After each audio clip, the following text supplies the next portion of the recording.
Hi, Abigail. This is Neil with Dorkaholics, where we believe that there's a dork in everyone. And it's our mission to bring that dork out into the world. I love that. It's good to meet you, Neil. Yeah, likewise.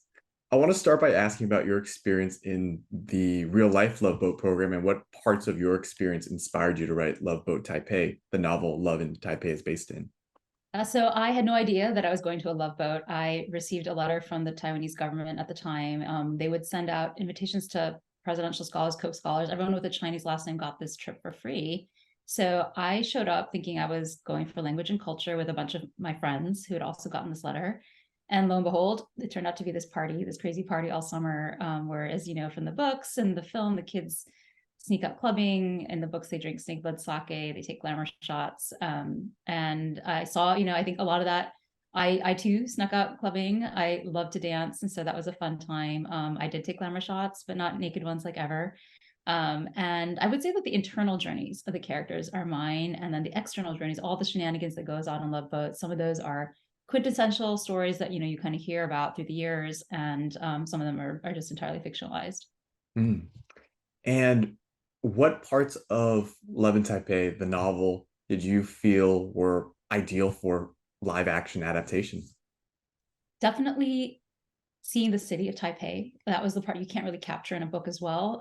But to see it on a screen is incredible. The kinetic energy of the dancing at the clubs and also the performance that Everett puts on at the end.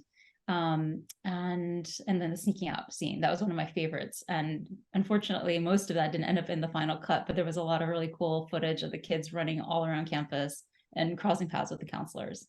Mhm. And one thing that I really noticed about the film is from the first like 5 minutes, it really does feel like we're in Ever's shoes, where we grew up in America and we're coming to Asia for the first time and really like engaging with the culture. Yeah, I'm glad to hear she is definitely our guide.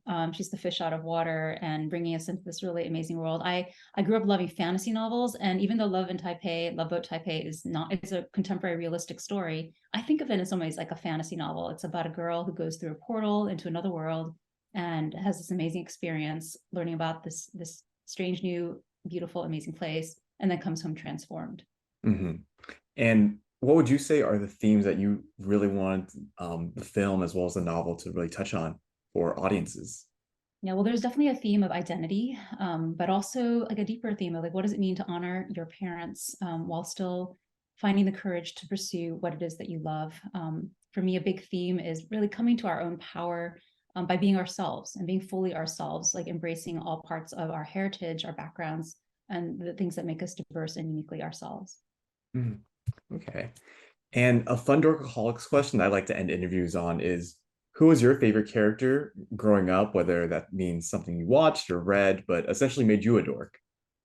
I was definitely a dork. I was just commenting last night. I was at the Modernist Club, which is this really cool, swanky private club after the screening in San Francisco. I'm like, I am just not cool enough for this. This is too cool for me.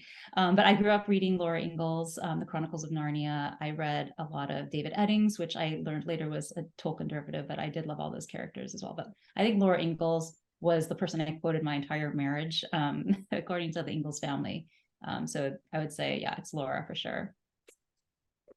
Well, thank you so much for your time today, Abigail. It's been a pleasure speaking with you. I can't wait to tell the world more about Love in Taipei. Thanks, Neil. So great to chat with you. Mhm.